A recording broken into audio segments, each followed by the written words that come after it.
Estás escuchando El Viajero Accidental con Luz Picos y José Luis Conde del viajeroaccidental.com en radioviajera.com. Fly me to the moon, let me play among the stars, let me see what spring is like on Jupiter and Mars.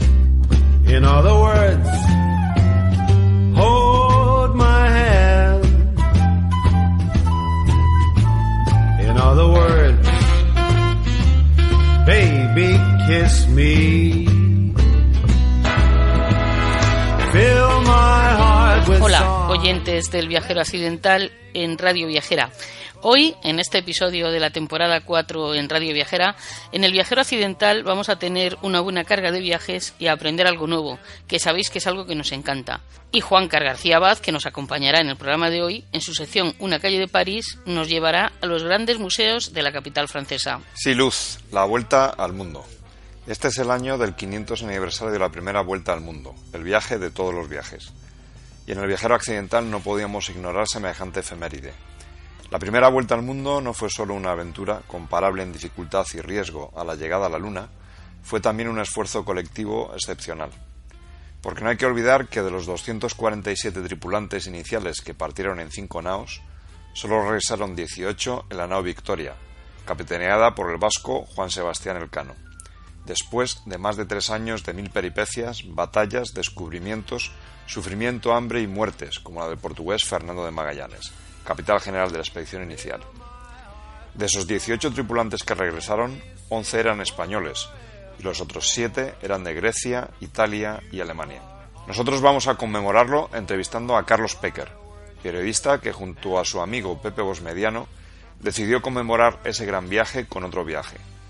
En concreto con un recorrido a pie por España que buscaba recordar a los 18 marinos que volvieron de vuelta a España tras circunnavegar la tierra. Y en su honor le llamaron la Ruta de los 18 Héroes. Esta ruta consistió en recorrer los lugares de donde eran todos los españoles, aparte de realizar una visita especial a Sabrosa, la patria chica de Fernando de Magallanes. Vamos ya a hablar con Carlos Pecker.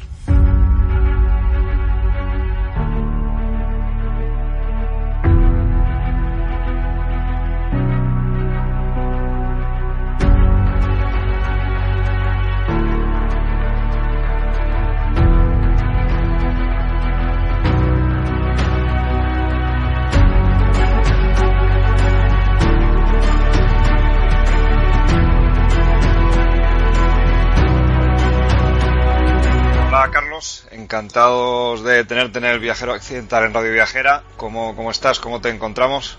Pues perfectamente, estoy perfectamente. Muchas gracias por contactar conmigo. Nada, a ti por dedicarnos tiempo y sobre todo por un tema que creemos que es muy interesante y que va a dar mucho de sí en la conversación esta hora que vamos a tener contigo.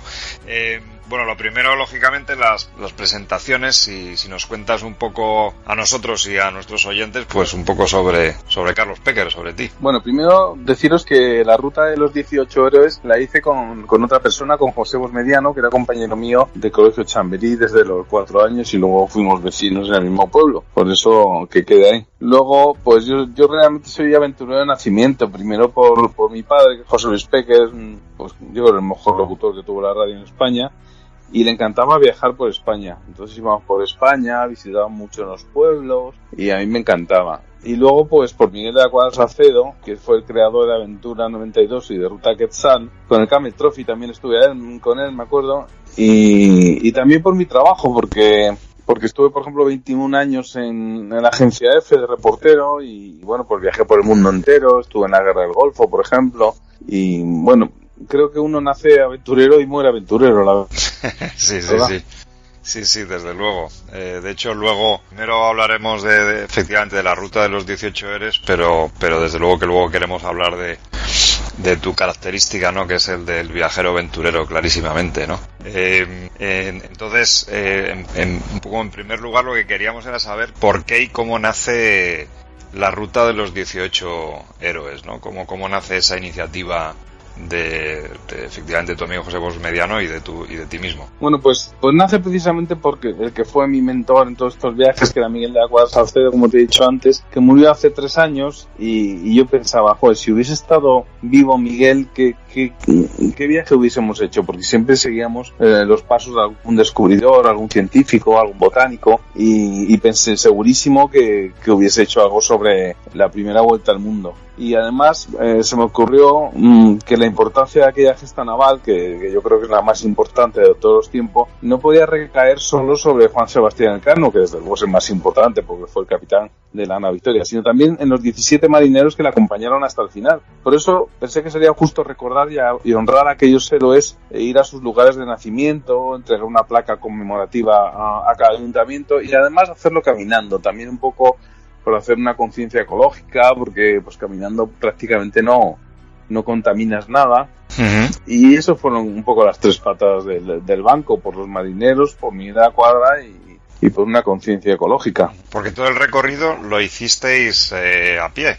Todo el recorrido lo hicimos a pie. Han sido más de 2.000 kilómetros, lo hemos hecho en 2 meses y medio. Uh-huh. Y bueno, pues empezamos en Guetaria, que era donde era Elcano, y luego pues pasamos por los lugares, ya te digo, donde nacieron aquellos marineros. Uh-huh. Empezamos, fuimos como enlazando caminos. Primero hicimos el Camino de Santiago del Norte, que es una preciosidad. Antes de terminar, enganchamos el Camino francés. Y llegamos a Santiago de Compostela, que bueno, Santiago es impresionante llegar, o sea, es una cosa como sobrenatural. Sí, sí. Luego cogimos el camino portugués de la costa, que iba bajando por toda la costa hasta Oporto, que es impresionante como está también, porque tienen pasarelas kilométricas al borde de la playa. Puedes bajar a la playa, ir andando por el mar, luego subir a la pasarela otra vez. Lo tienen muy cuidado, la gran mayoría del camino portugués de la costa. Luego cogimos una ruta por el Valle del Douro que nos llevó hasta Sabrosa. Y tú dirás, ¿y por qué fuimos a Sabrosa si ahí no había ningún marinero de los 18 que dieron la primera vuelta al mundo? Porque en Sabrosa nació Magallanes. Y entonces yo siempre he pensado que Magallanes era el creador. Bueno, yo creo que era el creador de la idea, y creo que había que hacerle un homenaje también. Entonces fuimos allí y también dimos otra placa en honor de Fernando de Magallanes. Luego de ahí bajamos por el Camino de Torres, que es un camino que hay en Portugal. Luego enganchamos con la vía Portugal-Nascente, otro camino portugués, por la vía de la Estrella, que ya llegamos a Cáceres. Ahí enganchamos con la Ruta de la Plata. Luego fuimos por el camino sur de Huelva. Luego cogimos una vía verde que llega hasta Huelva, desde la avenida Río Tinto. De ahí fuimos por la Ruta del Rocío. Luego un corredor verde del Guadiamar, y terminamos por los caminos vivos de Sevilla. O sea, imagínate tú la caminata que nos dimos, que desde luego ha sido inolvidable tanto para Pepe como para mí. O sea, fuisteis realmente conectando caminos. La parte del camino de Santiago, la verdad es que nos interesa mucho, y además recientemente hemos hablado mucho del Camino de Santiago en El Viajero Accidental. Pero desde luego, claro, es deslumbrante ir conectando caminos, el del norte, el francés. Debió ser una experiencia espectacular, más allá de los 18 héroes incluso, ¿no? Sí, luego, no sé, la gente es maravillosa, cómo te acogen todos los peregrinos. Hay un rollo. Bueno, tú lo habrás vivido, seguro que has hecho el camino varias veces, ¿no? Pues es que no se puede explicar, es un buen rollo general que hay en todos los sitios, todo el mundo te ayuda, todo el mundo está, es como una especie de estado filosófico ahí, que estás todo el rato pensando en cosas, en tu vida, en el pasado, en el futuro, en el presente, en el porqué. Bueno, es el Camino de Santiago, desde luego lo tendría que hacer todo el mundo. Bueno, de hecho, fíjate, los caminos de Santiago en verano están a rebosar. Nosotros salimos en junio y no había tanta gente. Bueno, el propio hecho de caminar en silencio y que te encuentres a gusto caminando kilómetros en silencio, yo creo que ya es un descubrimiento para muchas personas, ¿no? Para nosotros lo fue, nosotros lo hemos hecho, y desde luego que lo fue. Decías que partisteis de Guetaria, porque claro, ibais parando en todas las localidades de los 18 héroes famosos, ¿no? O sea, que os fuisteis deteniendo en todas y cada una de las localidades. Sí, bueno, realmente para estar acorde con la realidad, de los 18 héroes hubo 11 españoles. Nos dejamos para otro año ir a Grecia, Italia y Alemania, que es de donde eran los otros, pero solo fuimos a 12, porque fuimos a 11 más Magallanes. Ajá. Entonces, en Guetaria era Juan Sebastián Elcano, de Bermeo está Juan de Acurio, de Bilbao es Juan de Arratia, de Baracaldo es Juan de Zubileta, que le llaman allí la ruta de los Juanes también, que son los cuatro vascos se llamaban Juan. Y también Juan se llamaba el de Santander, Juan de Santander, que era de Cueto, que pertenece a Santander, donde nos recibieron fantásticamente, por cierto. Luego ya cruzamos Asturias y llegamos a Galicia, que ya te comento que llegar a Santiago de Compostela. Yo lo había hecho con la ruta Quetzal varias veces, pero habíamos hecho pues 2 etapas, una cosa corta, y no llegas a sentirlo. Pero nosotros que veníamos de Guetaria, es que nos pusimos a llorar. Es muy unos hombretones llorando y no sabes ni por qué. Es una sensación... Es muy emocionante entrar en la plaza. Es muy emocionante. Además, justo yo pensé que no iba a estar el gaitero este que está en la hoja de escalera. Oye, pues justo cuando llegamos por la carretera, ¡pum!, se puso el gaitero a tocar y digo, bueno, es que me va a dar algo. Y fue una preciosidad. Luego en Bayona, en Galicia, hay otros 2 más, que son Vasco Gómez Gallego y Diego Carmona, y luego de ahí bajamos a Sabrosa, que era de los Magallanes, y de ahí fuimos a uno que me encanta citar, lo que es Hernando de Bustamante. Ajá. Y me encanta porque Hernando Bustamante estaba puesto por todos sitios, que era de Mérida, pero yo hablé con una persona experta en este personaje, que se llamaba Belén Bañas, una historiadora, una antropóloga, y me dijo, no, es de Alcántara, de Cáceres, y además está en el archivo de Indias, y te voy a mandar, y me mandó un libro que escribió sobre él, me mandó unas fotocopias del archivo de Indias, y entonces, claro, para los de Alcántara no sabes lo que fue que llegásemos ahí a dar una placa, es que nos recibieron como si nosotros fuésemos nosotros. Claro. Y ahí bajamos a Huelva, que hay otros 2, Antón Hernández Colmenero y Juan Rodríguez. Y había uno que decían que era de Ayamonte, pero yo no lo logré averiguar. Y terminamos en Sevilla, donde hay otro que se llama Francisco Rodríguez. Y el alcalde de Sevilla también lo recibió estupendamente. El 10 de agosto, llegamos el 10 de agosto, el mismo día que partieron las 5 naos de la expedición de a las islas de la Especiería. Una curiosidad que se nos ocurre, en Sabrosa hay algún o bien centro o bien estatua conmemorativa de Magallanes. Sí, hay una estatua de Magallanes, está la casa donde vivió, y hasta acaban de hacer un centro donde explicaba todo, cómo era todo el viaje. Estaba muy valorado en Sabrosa la figura de Magallanes, Ajá. Muy valorado, y nos trataron estupendamente, nos invitaron a comer, a cenar, nos dieron regalos, nos dieron una vuelta por el pueblo, nos enseñaron la casa donde por lo visto viven 2 viejas que no dejan entrar, nosotros gritando ahí a ver si nos abrían. Está el escudo de Magallanes destrozado porque, por los problemas que tuvo él con Manuel I, y está el escudo real como era en realidad, y se le trata como un héroe a Magallanes. ¿Y percibisteis una diferencia en la manera en la que Portugal recuerda la primera vuelta al mundo y la manera en que lo recuerda España? Bueno, Portugal hubo ahí una especie de problemilla, ¿no? Que sí se querían adueñar de la primera vuelta al mundo de Magallanes, porque la primera vuelta al mundo ya se sabe que lo hizo Elcano, no es una cosa que no sea discutible. Pero yo pienso, yo soy realizador de televisión, y a mí cuando mucha gente me entrevista, ¿pero tú qué eres? Porque soy realizador, pero también escribo, y también soy cámara, y también soy tal. Y yo digo, hombre, realmente yo lo que soy es creador, porque lo importante es crear. Y Magallanes creó la idea. Por eso para mí es tan importante Magallanes. Porque dice la gente, pues murió ahí en Filipinas, pero la idea la creó él. Entonces, ser creador para mí es importantísimo. Y los portugueses pienso que opinan lo mismo. Creen que Magallanes fue el que creó toda esa navegación. Se sabe que no llegó, se sabe que murió en la isla de Mactán, asesinado, en una batalla, y ya saben que no fue el que dio la vuelta al mundo, pero ellos lo valoran mucho y me parece muy bien. De todas maneras, también te digo una cosa, esto no es un viaje de Portugal, de España, es un viaje universal, un viaje donde hubo marineros de más de 10 países, y lo que se hizo pues fue una cosa absolutamente inimaginable. O sea, no podemos decir sea, no lo veo yo muy de España, Portugal, no lo veo universal. Creo que es un proyecto que nos beneficiamos todos, los españoles, los portugueses y los chinos, todo el mundo.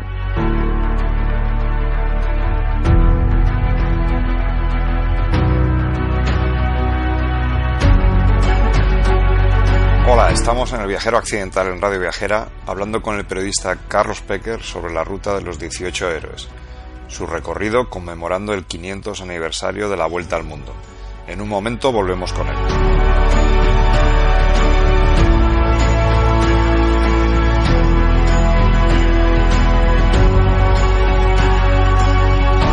Comparándolo, digamos, en términos de complejidad tecnológica, logística, es perfectamente comparable lo que sería, por ejemplo, un viaje a la Luna hoy en día, probablemente, ¿no? Sí, eso dice mucha gente. Lo que pasa es que para mí tiene más valor porque igual que te digo que fue un viaje universal, también te digo que los portugueses estuvieron dándonos cera a los españoles por todos lados o intentando hundir las embarcaciones y apresar a todo el mundo, y de hecho lo hicieron con varios naos. Entonces, cuando se fue a la Luna, ahí no hubo nadie que estuviese en contra. Estaba la técnica, estaba el problema, estaba el viaje, pero no hubo detrás de los estadounidenses los que se lo quisiesen cargar. Aquí es que desde que salió, o sea, desde que zarparon, ya antes de zarpar, hubo varios intentos de cargarse a Magallanes. O sea que eso no lo han tenido en la Luna, ¿eh? Sí, no, desde luego, allí no había nadie en contra. En la Luna nada, no. La nao Trinidad se les apresaron y de todos los que había volvieron 5. La nao Victoria tuvo que bajar mucho más al sur para que no entrasen en los trayectos portugueses porque sabían que les iban a apresar. De hecho, en Cabo Verde pararon, en un principio les engañaron. Uh-huh. Y pudieron recopilar algo de alimento, pero enseguida se dieron cuenta de que no eran ellos y fueron a apresarlos. O sea que tuvieron en contra a una nación que era Portugal, que en cuestión de navegación era número 1, y fueron a por ellos en todo momento. Y eso no lo tuvieron en la Luna, que yo sepa, por lo menos. No, bueno, por lo menos no se ha divulgado. Si hubo alguien en contra, no se ha divulgado, eso está claro. ¿Es eso lo que más te impresiona de aquella aventura? El hecho de tener que vencer no solamente la dificultad técnica y la distancia, sino que además tenían en contra a otro país que en aquellos momentos, como tú has dicho, pues era una potencia naval mundial. ¿O qué otras cosas destacarías tú de este viaje tan excepcional? Bueno, fue un viaje excepcional desde el primer momento, porque yo creo que Magallanes y Faleiro, que era un cosmógrafo que dicen que se volvió loco y que al final, yo creo que Rui Faleiro se llamaba, era un poco el cerebro del viaje, fíjate, más que Magallanes incluso. Y hay cosas turbias, porque dicen que al final, que si tenía un carácter muy malo, que si se volvió loco, que si nada, pero y todavía no habían salido, ya había problemas, ya se quedó en tierra el pobre Faleiro. Y aparte de eso, pensar que un tío como Magallanes se presenta ante su rey de Portugal, a Manuel I. Manuel I le manda al carajo, porque es que le trató por lo visto fatal, y le dijo, vale, al final Magallanes, más listo que el hambre, le dijo, bueno, entonces no le importa que se lo presente a otro rey, a otro monarca. Y le dijo, no, presentas a lo que quieras, como ninguneándole. Claro, cuando ya el Manuel I vio que se había presentado a Carlos I, que era mucho más listo que Manuel I, por lo visto, pues el otro dijo, pero ¿cómo va? A ver si ahora nos va a hacer una ruta y nos va a quitar el chollo de las especias. Y por eso fue a por él. Pero es que además las 5 naos, si las ves, es que son como cascadas de nuez, que por otro lado en aquellos tiempos eran buenas naos, ¿no? Pero recorrer eso era Atlántico, irte metiéndote por todos los sitios para ver si conseguías cruzar el estrecho, porque solo se conocía hasta el Río de la Plata, hasta donde había llegado Solís, que por cierto también se lo cepillaron y se lo comieron vivo. Bueno, vivo no sé, se lo comieron. Y pues a partir de ahí hacia abajo no se sabía nada. Él dice que había un mapa, que sí, que parece ser, que bueno, pero realmente no se sabía. Y el tío estuvo entrando en contra de él todos los españoles, porque le tenían unos celos terribles, las cosas como son, y entonces él intentó siempre hubo un amotinamiento, que también hay que decirlo, se amotinó el Cano.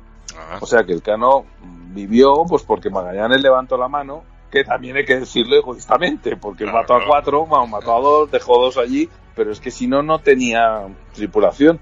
Pero tú fíjate lo que te estoy contando y no habían ni pasado el estrecho. Cuando llegan al estrecho, la nao más importante, porque era la que más abastecimientos tenía dentro, que era San Antonio, se dio la vuelta y les dejó tirados, vamos, que desertaron. Y se fue a España. Y el tío siguió ahí, dale con 4 naos. Bueno, no, con 3, porque una se destruyó también. Entonces, con las 3 naos que cruzó el Pacífico, cuando llega al Pacífico, él no sabía nada. Entonces, todos los mapas o las informaciones que él tenía fueron falsas. Él pensó que era mucho más pequeño de lo que era. Con lo cual, cuando ellos llegaron a la primera isla, que era la isla de los ladrones, ellos debían estar muertos ya de hambre, bueno, más el frío que debían de pasar el estrecho de Magallanes. Tú fíjate qué importancia. Y llegaron ahí los ladrones y encima van a llegar, les roban todo. Y luego al final llegan a Filipinas. Ajá. A mí me parece todo de alucinar. Y llega a Filipinas y hay un tío que se llama Humabón, que era el rey de allí. Bueno, ahí no los llaman reyes, los llaman, no me acuerdo. Le dice que bueno, que se convierte al cristianismo, que acepta ser un súbdito de Carlos I, pero que hay un tío en la isla enfrente que le tiene loco y que es musulmán. Y entonces Magallanes dice, pues allá que me voy. Y tuvo para mí el mayor fallo de su vida. Que el mayor fallo de su vida, bueno, después de pensar que el Pacífico era mucho más pequeño, fue irse a enfrentar con 50 hombres contra más de 1000, que yo sigo sin entender cómo lo hizo. Y es que además la gente dijo, eso es una locura, tenemos que ir todos. Humabón quería meter también indígenas a por ellos. Y dijo, no, vamos 50. Le dio ahí un ataque y se llenó de valor, como dice el fútbol. Sí, y entonces el tío se fue con 50 personas. Y también cuando ellos atacaron, aunque hay varias versiones, pero parece ser que cuando atacaron los indígenas, que ya vieron que él era el jefe y fueron a parar y le mataron, que también él dejó la defensa un poco abierta porque fue a defender a su hijo, porque tenía un hijo bastardo. Entonces su hijo bastardo le atacaron, este fue a defender a su hijo, abrió la defensa y al final les dijo a los otros que se fuesen. Y realmente murió muy poca gente, pero Magallanes se quedó ahí, que también le cortaron la cabeza. Tú fíjate qué historia más impresionante. Y llegan ahí y no pusieron, como dice la gente, murió Magallanes y pusieron al Cano. No, eso no fue así. Hubo varios capitanes y entonces esos capitanes, bueno, pues uno que se llamaba Carlos, bueno, hubo uno que se llamaba Barbosa, creo que era, Diego Barbosa, pero es que el Humabón que también menudo tirano, cogió y les invitó a un banquete a la cúpula de los que habían quedado y les envenenó o les mató y no quedó ahí, hizo una sangría. Tú fíjate, o sea, Magallanes por defenderle a él le mataron a él mismo, a varios de sus hombres y luego el otro hace un banquete. Que dicen que un problema fue por Enrique, que Enrique era el esclavo de Magallanes. Y entonces, por lo visto, este Diego Barbosa, Magallanes tenía escrito que si él moría, Enrique quedaba libre. Y Diego Barbosa le dijo que tururú, que no quedaba libre y que cuando volviese a España estaría con su mujer, con la mujer de Magallanes. Sí. Total, que por lo visto, le hizo el avión, se fue a hablar con Humabón y les convenció de matar a estos tíos. Y entonces salvó poca gente, entre otros el Cano. Entonces bajaron ya hacia las Islas Molucas, luego fue un tal Carballo, que por lo visto fue un desastre, le quitaron los propios marineros y al final pues llegó... no me acuerdo quién se quedó con la Trinidad y el Cano se quedó con la Victoria. Y entonces Espinosa, creo que se llamaba, con la Trinidad tenía una vía de agua enorme. Ajá. Y decidió volver hacia América, lo que luego fue el tornaviaje famoso. Uh-huh, y entonces dijo, nosotros vamos hacia América, y el Cano, y ahí es donde está la figura del Cano como la más importante, ahí justo en las Molucas, llena todo de especias y dice, yo me voy por el Índico, subo por África y llego hasta España y doy la primera vuelta al mundo. Y esa decisión fue únicamente del Cano, e incluso en contra de Carlos I, porque Carlos I dijo que no se entrase en tierras portuguesas, y sí, porque eran primos, el Manuel y Carlos. Y entonces dijo, no, yo no quiero temas con mi primo, no se da. Y este dijo que no se iba por América, que cogía y volvía. Y por eso de lo que te he contado antes, de que bajó mucho más hacia el sur para evitar a los portugueses. Creyó que había cruzado el Canal Buena Esperanza, pero tardó un montón en poder cruzarlo, y ya cuando subió hacia África empezaron a morir como chinches. Por eso ya cuando llegó a Cabo Verde lo comentó con la tripulación, y la tripulación dijo, sí, vamos a parar porque es que no llegamos a España. No vamos a llegar ninguno. Vamos a estar todos muertos. Y cuando llegaron, que hay un cuadro precioso de la llegada de los 18, pues estaban todos famélicos y a punto de morir. Llegaron 18 y 3 indígenas, que también he leído a veces que son 4. O sea, porque se llevaron indígenas de las Islas de las Molucas. Para la corte. que llevaron como... No, fíjate tú si tiene tela el viaje. Nos lo has relatado de una manera resumida, pero al mismo tiempo muy amena, y además metiéndole todas estas cosas que yo creo que son muy poco conocidas, ¿no? Que el Cano se amotinó, los detalles de cómo murió Magallanes, pues la verdad es que ha sido muy interesante, Carlos, saberlo con este nivel de detalle y con esta rapidez, ¿no? Porque hemos cruzado el Pacífico a toda velocidad, pero claro, ellos eso de tener mal evaluada el tamaño del Pacífico, la verdad es que debió ser un error bastante serio. ¿Tú crees que, después de haberte oído contarlo y contarlo con la pasión con la que lo cuentas, ¿no? ¿Tú crees que se conoce lo suficiente o se divulga lo suficiente lo que fue la Vuelta al Mundo? Pues mira, estoy muy contento porque cada vez veo más exposiciones, más conferencias, más twitters, más... O sea, se ha dado un vuelco, ¿eh? Cuando empezó la cosa y se me ocurrió hacer esto con Pepe, no se hablaba mucho del tema, pero poco a poco ha ido subiendo, que yo creo que también fue muy importante la miniguerra esa que hubo entre Portugal y España, porque por quién era el que había dado la primera vuelta al mundo, porque le dio un valor añadido que la gente tampoco le daba tanta importancia, y de repente cuando dijeron que era Magallanes, que eso era tal, que querían hacer una ruta de Magallanes, de repente se puso España a darle más importancia, o sea que mira, al final consiguieron el efecto contrario. Sí. Que tuvo un efecto positivo, ¿tú crees, no? En lo que es el incentivar el conocimiento de ello en España, ¿no? Sí, yo por ejemplo estuve con el alcalde de Sevilla, nos invitó a una exposición que inauguraban ese día y es precioso como está hecha la exposición, donde cuenta pues cómo eran las naos, que llevan cada nao, hay vídeos preciosos, además muy muy corta, se ve muy rápido y bueno, pues hay otra exposición aquí que tengo que ir, que no he ido todavía, al Museo Naval. Sí. Bueno, hay un montón de cosas, de conferencias, hay de todo. Hay una página web de Ruta Elcano que da una información maravillosa. Bueno, hay libros. He estado con Pedro Insúa en la presentación de su libro, que lo leí, es fantástico. Con Belén Bañas, que ya te comenté, que es una antropóloga especialista que con la que estuve cantidad de tiempo y espero ver dentro de poco, que tiene otro libro. Bueno, hay un montón de libros que han salido y cada vez salen más, y todo esto ha sido en este año, y todavía quedan 2 más. O sea que dicen que bueno, que si no será suficiente, pero bueno, desde que ha empezado el año hasta ahora ha resurgido como si fuese espuma.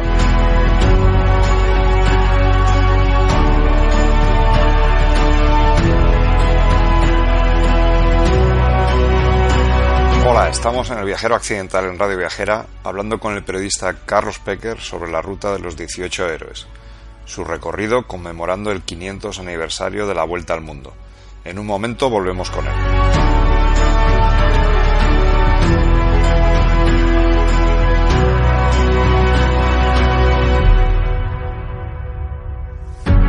Quizá lo que no, o por lo menos nos parece a nosotros, quizá lo que no tiene es mucha presencia en los grandes medios de comunicación, probablemente la televisión, ¿no? Ahí parece que no tiene mucha presencia, o igual es deliberado porque se piensa que hay otras maneras de conmemorarlo y de divulgarlo. Sí, bueno, que te digo que ha aumentado mucho el interés es una cosa, que te digo que habría que hacer mucho más es otra. O sea, por ejemplo, en televisión, yo en Televisión Española han puesto varias cosas, en Telemadrid también vi cosas, pero han puesto también documentales, un canal que me lo vi hace poco, un par de documentales que no están mal, con mucha entrevista, mucho total. Hay una película de dibujos animados también sobre el tema, que desgraciadamente no la he visto. O sea que hay cosas, pero por ejemplo, la ruta de los 18 héroes, nos entrevistaron.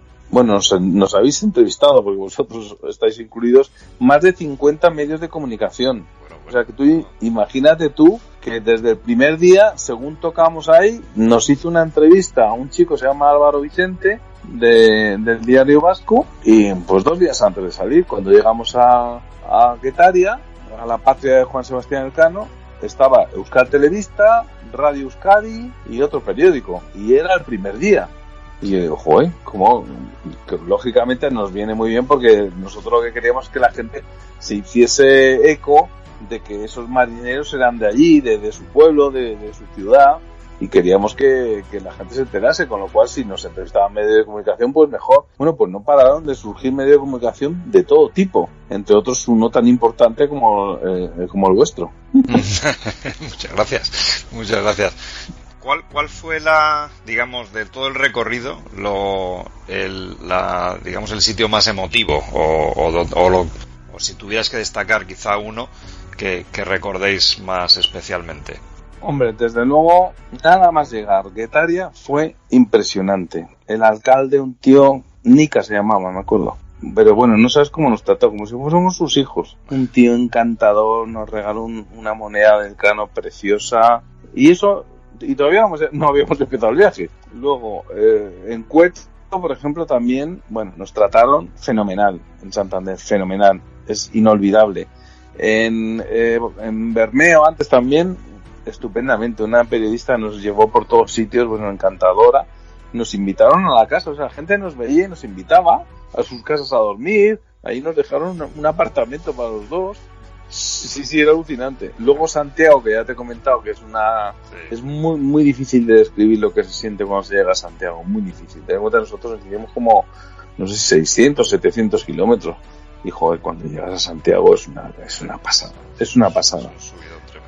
Es un subidón. Luego, Sabrosa también me encantó por lo que suponía el llegar a la patria de Magallanes. Antes en Galicia, Bayona también muy simpáticos estuvieron. Fuimos a las calles de los dos marineros que tienen placas. En Bermeo también tiene una placa del marinero pero lo conoce muy poca gente. Pero claro, movíamos tantos medios de comunicación que yo decía, joder, pues por lo menos la gente que vea esto, lea esto, pues como los que vean, los que oigan la entrevista del viajero occidental, pues dirán, oye, pues está bien, o sea, que los medios son muy importantes. Y luego, pues Huelva también fue maravilloso, simpaticísima la teniente de alcalde que nos recibió, y por fin Sevilla, que era alcalde, bueno, un cachondo de alcalde que no vea. Ajá. Y nos invitó a todos, nos invitó a ver un acuario que estaba cerrado, nos lo abrió para nosotros, a la exposición.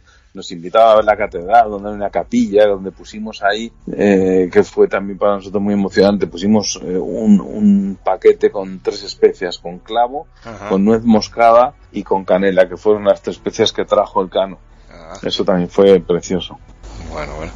Y bueno, y ya vamos a hablar también un poco sobre ti como viajero y como viajero aventurero, porque antes hemos estado hablando, nos has empezado a comentar también de tu relación, de tus viajes con Miguel de la Cuadra Salcedo, como por ejemplo fue la ruta Quetzal, ¿no? De eso nos gustaría que nos contaras también un poco de ese paso tuyo como viajero aventurero, ¿no?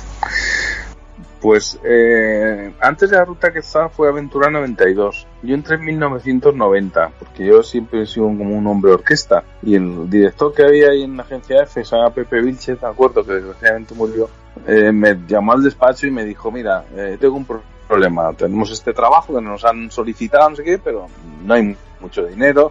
Parece que estamos hablando de hoy en día, no hay mucho dinero y necesito llevar la mínima persona posible. Y tú sabes editar, realizar, coger la cámara, iluminar, el sonido y tal. Con lo cual quiero que vayas tú solo con un redactor. Y ahí me fui con Manuel Molares, que es un redactor de la agencia F, y nos fuimos los dos en 1990 a hacer el 4º viaje de Colón, ni más ni menos. Cruzamos el Atlántico en barco, tocamos pues Costa Rica, Panamá, Colombia, Santo Domingo. Bueno, fue un viaje absolutamente alucinante y ya desde el primer año me cambió la vida. Lo que pasa es que la agencia F no sacó dinero suficiente y ya ese proyecto no le interesó. Pero entonces me llamó directamente Miguel de la Cuadra y me dijo, oye, que me ha gustado mucho cómo has trabajado, quiero que te vengas conmigo y me hagas los reportajes, tal. Entonces está haciendo reportajes en la 1, salían durante 30 años. Y mi relación con Miguel pues ya fue a mucho más, porque yo siempre digo que es como mi segundo padre. Nos veíamos todos los fines de semana, porque no hay cosa que más le gustase que los programas de televisión. Y entonces iba a su casa, abría los libros, hay que poner hay que hablar de esto, hay que hacer no sé qué. Bueno, la verdad es que fue maravilloso la experiencia con Miguel. Para mí ha sido una persona que me cambió la vida. Después de mi padre, yo creo que ha sido el más importante. Y luego conoces a gente pues esencial, pues como Jesús Garrido, que es un poco la mano de Chamiguel, y donde conocí a Rocío Gallardo, que ahora es mi mujer, y tenemos 5 quetzalitos, como yo digo, que tenemos 5 hijos, que gracias a eso los tenemos, habernos conocido.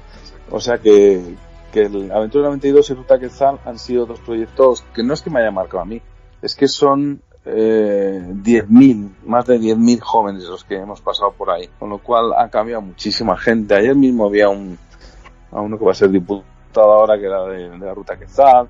Estuve cenando también ahí mismo también con Tonet, que es un titiritero que va a la ruta, encantador, con Sara, que trabaja en Televisión Española. Bueno, nos ha unido para toda la vida a un montón de gente, y además con un buen rollo pues fantástico, la verdad. Me encantó. Para mí Miguel, fantástico, y Aventura 92 y la ruta lo mismo. Y te vamos a preguntar cuál va a ser tu próximo viaje. Pues la verdad es que he estado hablando con Pepe y tengo varias cosas en la cabeza, pero no sé, no lo tenemos muy claro. Entre otras cosas porque todo esto surgió porque no conseguimos financiación, porque quería haberlo hecho como la Ruta Quetzal, con chavales de 16, 17 años y tal. Entonces intenté hacerlo con la Ruta Inti, que son herederos también de la Ruta Quetzal. Es que la Ruta Quetzal ha creado además ramificaciones. Una de esas Ruta Inti, con quien intenté hacer esto. Otra es Rumbo al Sur, que la lleva su sobrino Telmo de la Cuadra Salcedo, Telmo Aldaz de la Cuadra Salcedo, y me fui con él a Uganda también hace un par de años, y es maravilloso porque te das cuenta de la importancia que ha tenido la Ruta Quetzal, de la semilla que ha dejado en todos nosotros, porque bueno, fue alucinante ir con Telmo a Uganda, fue maravilloso. Los de la Ruta Íntima han apoyado un montón. Estuve durmiendo por ejemplo en Bilbao, me invitó un tío que estaba conmigo en la ruta, que ahora hace uno que se llama Euskal Aventura, creo que era, que es como una pequeña Ruta Quetzal dentro del País Vasco, y que tiene un éxito total. Entonces, fíjate, todos somos hijos de las ideas de Miguel. Entonces yo intenté buscar financiación, no conseguí, tan solo me ayudó Panama Jack, que me regaló la equiparación y las botas y las sandalias, y los bolígrafos Pilot, que me dieron unos bolígrafos así que ponía primera vuelta al mundo y tal. Y bueno, pues lógicamente con eso no hace nada, pero por lo menos dice, bueno, pues oye, pues cogemos la mochila. Le dije a mi amigo Pepe, que le llamamos Bosquimano, y le dije, Bosquimano, cogemos la mochila y nos vamos para Guetaria. Le pedí permiso, por supuesto, a mi mujer, él a su madre, que está casado, y dijimos, pues ala, pues nos vamos. Y allá que nos lanzamos. Y he emitido más de 1000 vídeos en Instagram, que de cada etapa pues cada vez que veía algo interesante pues lo grababa, sabes que son como de 1 minuto o menos, y entonces iba lanzando vídeos, y también nos siguió muchísima gente de los vídeos, que yo pensé que no era tan así, pero muchísima gente, muchísimos comentarios, fue fantástico también. Pues nos ha encantado tenerte con nosotros en Radio Viajera, con el Viajero Accidental en Radio Viajera, y nos tenemos que despedir, por desgracia, porque la verdad es que ha sido súper interesante hablar de la vuelta al mundo y hablar de los 18 héroes contigo, Carlos.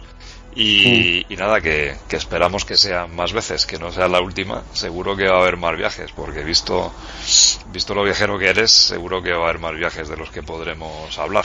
Pues sí, estoy en ello, pero todavía no tengo nada cerrado, con lo cual no te puedo asegurar nada. Muy bien, muy bien.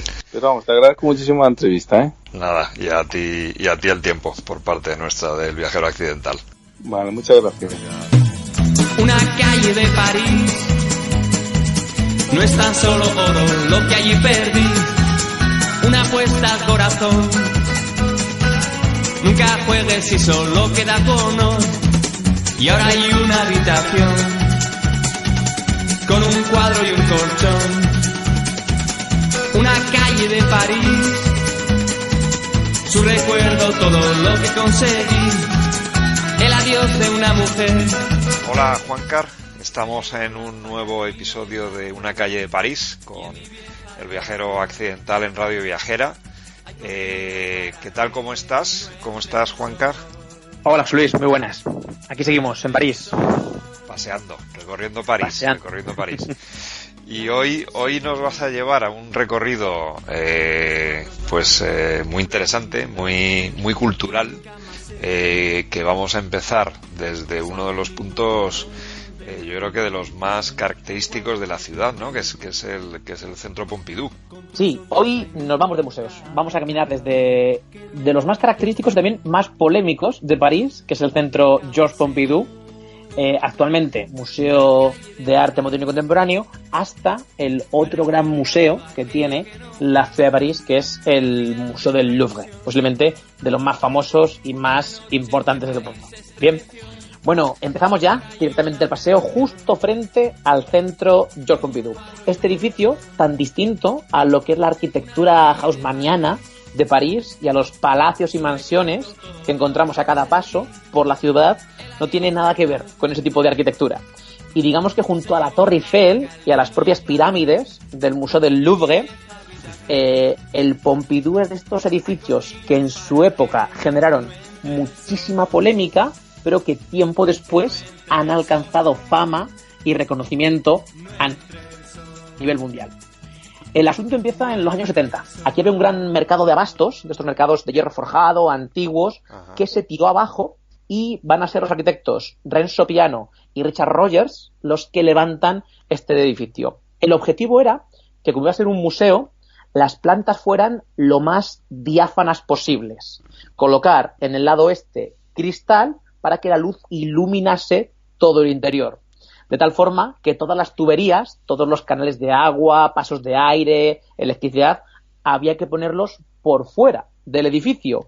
Y eso es lo que tenemos hoy. Un edificio rectangular con una parte de lado acristalada y del otro lado lo que llama la atención del edificio, que son todas las tuberías. Además que no las dejaron en color gris, sino que las pintaron de colores. Hay tubos rojos, amarillos, azules, blancos, y cada uno depende de la función. Unos son para el agua, otros para el aire, otro para la electricidad, depende del color, cumplen una función u otra. Sí, y el edificio es moderno por fuera y moderno por dentro, porque hoy en su interior alberga la colección de arte moderno y contemporáneo que está a la altura del MoMA de Nueva York o de la Tate de Londres. La colección es impresionante. Aquí encuentras obras de Matisse, de Duchamp, de Picasso, de Miró, de Kandinsky. Todos los grandes artistas modernos y contemporáneos se encuentran en el Museo de Georges Pompidou. También tenemos en el interior dos partes más que lo complementan y que le dan mucha vida, que es un centro de estudios musicales y una biblioteca, que hace que siempre haya bullicio en torno a esta zona. Bien, bueno, pegadito al Centro Georges Pompidou y en perfecta sintonía con la extravagancia del edificio, nos encontramos la Fuente Stravinsky. Es una pileta rectangular llena de esculturas extrañas y vistosas, con mecanismos que hacen que se muevan, y lo que han intentado representar son distintas composiciones de Igor Stravinsky. La fuente está dedicada a él y las esculturas intentan representar algunas de sus obras más famosas, como La consagración de la primavera o El pájaro de fuego. Lo curioso de la fuente es que está colocada en el centro de una plaza rectangular, de un lado el Pompidou, de otro lado varios bares con terrazas y siempre con mucho bullicio, del otro lado una pared con murales de street art. En uno de ellos hay un retrato gigantesco de Dalí, toda esa especie de arte moderno, de vida en la calle, de un lado, y pegadito, en el otro lado, una iglesia gótica del siglo XV. Estas mezclas tan especiales de modernidad y elementos clásicos le dan un toque único a la ciudad de París. Es la iglesia de Saint Merry, una capilla gótica chiquitita, construida en el siglo XV por los lombardos y que llaman la pequeña Notre Dame, porque su parecido con la catedral, es decir, el diseño de la planta y la estructura, guarda las mismas proporciones que guarda la catedral de Notre Dame. Y la iglesia de Saint Merry ha sabido adaptarse al siglo XXI, y en el interior hoy también tenemos exposiciones de arte moderno y conciertos, pero es una iglesia gótica de hace unos 500 años aproximadamente. Bien, bueno, no está nada mal ir viendo todas estas auténticas joyas por el centro mismo de la ciudad. Sí. Por aquí caminando llegamos saliendo de la pequeña Notre Dame, atravesamos la Rue de la Verrerie, que se llama así porque antiguamente, como era una zona comercial, estaba llena de tiendas y en esta calle en concreto estaban los vidrieros. Comunicamos con la calle Rivoli y nos topamos de frente con una torre cuadrada enorme que también nos recuerda a las torres de Notre Dame. Se trata del antiguo campanario de la iglesia de Saint-Jacques de la Boucherie, una iglesia construida en el siglo XVI, pero que se perdió a inicios del siglo XIX, de la cual solo se nos conserva el campanario. Y en la cima de la torre tenemos una escultura enorme del apóstol Santiago. Y no por casualidad, sino porque justo desde aquí se iniciaba el Camino de Santiago. Anda. Cerca de la torre hay una calle que es la Rue Saint-Jacques, que es la calle en la que los peregrinos empezaban ese recorrido hasta Santiago de Compostela. Arrancaban en la torre, primera parada, Catedral de Notre Dame, y luego ya continuaban hasta el sur de la ciudad. También esta torre es llamativa porque en la parte de abajo tenemos una escultura, pero de Blaise Pascal. Y es que en 1648 Pascal hizo experimentos desde esta torre para reafirmar su teoría de la presión atmosférica. Él tomaba medidas con un aparatito que creó desde la cima de la torre y desde la parte de abajo. Y esos casi 60 metros de diferencia le daban distintas medidas y logró descubrir la presión atmosférica que cambiaba dependiendo de la altura que tuviese. O sea, tenemos religión y ciencia en la misma torre. Muy bien. Bien. Bueno, justo detrás de la torre, tenemos una fuente chiquitita que es la Fuente de la Victoria. Llama mucho la atención porque es una columna. En la parte de arriba hay una figura alegórica de la Victoria con unas coronas de laurel en la mano, y lo que destaca es la decoración de la parte de abajo, esfinges egipcias.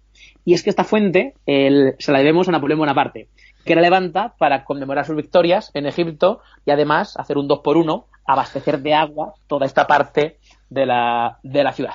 Bien, desde aquí agarramos el río Sena y caminando apenas 400 metros nos encontramos con uno de los monumentos más importantes del mundo, el Louvre. Famoso tanto por su contenido, lo que alberga hoy el museo, como por el propio continente en sí. Y aunque los orígenes del Louvre se remontan al siglo XIII, el rey Felipe Augusto levantó una fortaleza con una gran torre de homenaje para defender el corazón de París. Muchos ataques llegaban en barco por el río Sena y desde esa fortaleza medieval se defendían. Luego ya, en el siglo XIV, Carlos V lo convierte en una residencia habitable, pero no es hasta el XVI cuando el rey Francisco I le da el estilo renacentista que muestra actualmente y el que lo convierte en residencia real. Reyes y reinas lo fueron ampliando, reformando, y con la Revolución Francesa ya se convierte en museo. Algo que no impidió a Napoleón III, el sobrino de Bonaparte, que también lo usó como residencia a mediados del siglo XIX. La polémica aquí nos llega a finales de los años 80, cuando el museo empieza a recibir mucha afluencia y tiene un problema: la entrada al museo. Y es cuando se inauguran las pirámides que tenemos en el centro. En el centro del patio está rodeado de fachadas de estilo neoclásico, tradicionalmente había un jardín. Se levantó una pirámide de cristal de 20 metros de alto, rodeada de unas fuentes triangulares y otras 3 pirámides de cristal.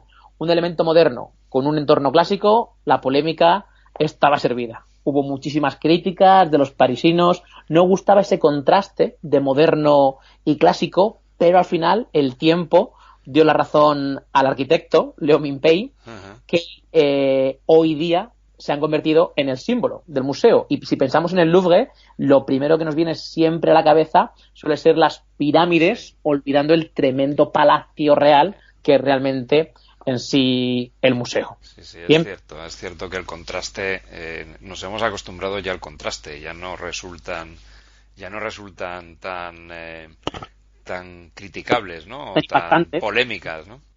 En la época hubo muchísima polémica, hoy día son el símbolo del museo. Y si decíamos que que la parte de fuera es importante, lo que alberga hoy día el museo es una colección muy variada y gigantesca. Hasta tal punto que si nos paramos un minuto delante de cada pieza y delante de cada obra, la visita dura 24 días seguidos viendo obras las 24 horas del día. Qué barbaridad. Son más de 35.000 obras expuestas. Es un auténtico monstruo. Tiene de todo. Tiene piezas griegas, piezas egipcias, mesopotámicas, tiene pintura española, pintura italiana, pintura francesa y algunas obras de fama internacional, como la Gioconda de Da Vinci, que posiblemente sea el cuadro más famoso del mundo. Sí, seguramente. Aunque realmente la Gioconda no es nada más que el retrato de Lisa Gherardini, que era esposa del Francesco del Giocondo, pues también se llamaba Gioconda, y la fama le va a llegar por un robo. Esto es algo que mucha gente no conoce, pero el 21 de agosto de 1911, un extrabajador, un carpintero italiano, Vincenzo Perugia, entró al museo con la ropa habitual de estar trabajando en la restauración y desmontó la tabla de Da Vinci, camuflada en la bata de trabajo, la sacó del museo y estuvo unos 2 añitos desaparecida. El museo cierra las puertas para investigar qué ha pasado, dónde está el cuadro, estuvieron haciendo investigaciones. Se llegó a acusar a Pablo Picasso del robo, podría haber sido él también, según contaban las fuentes de la época, y el museo estuvo cerrado durante una semana. Cuando abre, a la semana se colapsa de la gente que iba a ver el hueco que había dejado la Mona Lisa en la pared. Y a partir de ese momento es cuando adquiere fama, porque empezó a aparecer en los periódicos, en carteles de publicidad, en cajas de galletas, como el París reclamando que le habían robado este cuadro. Ahí empieza la gran bola de nieve y lo que hace que tenga fama a nivel mundial y que todo el mundo a día la conozca. Es cierto que Da Vinci pintó poquitos cuadros y que la Mona Lisa es una de sus mejores esfumatos y que la calidad de la obra es espectacular, pero seguramente si no hubiese sido robada no tendría la fama que tiene a día de hoy. En estos momentos, ¿no? Sí, claro. Sí.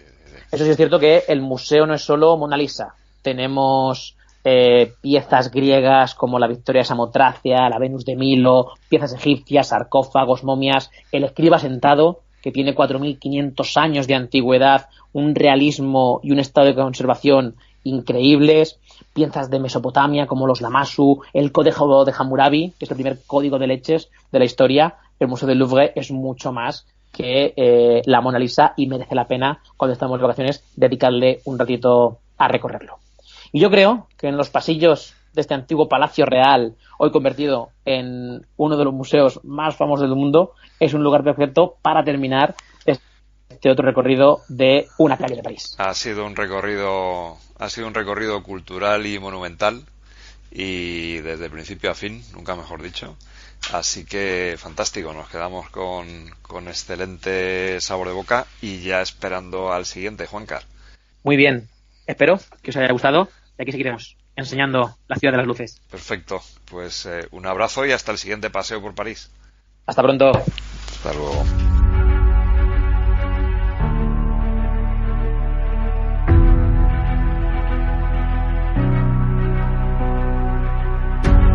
Hoy hemos dado la vuelta al mundo y sobre todo nos lo hemos pasado fenomenal, hablando con amigos que tienen historias interesantes que contar. Y ahora lo mejor de todo es que puedes escucharlo cuando, dónde y como quieras, ¿verdad, José? Sí, eso es lo grande de Radio Viajera y de los podcasts, porque no olvidéis que en unos días este episodio estará en iVoox, Apple Podcasts, Google Podcasts, Spotify, TuneIn, Stitcher, en todas las grandes plataformas. Y para que no os perdáis ninguno, recordad que podéis suscribiros a nuestros podcasts en iVoox y recibirlos cada semana.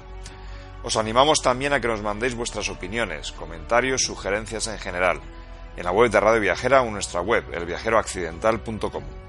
Hasta dentro de 7 días, viajeros accidentales.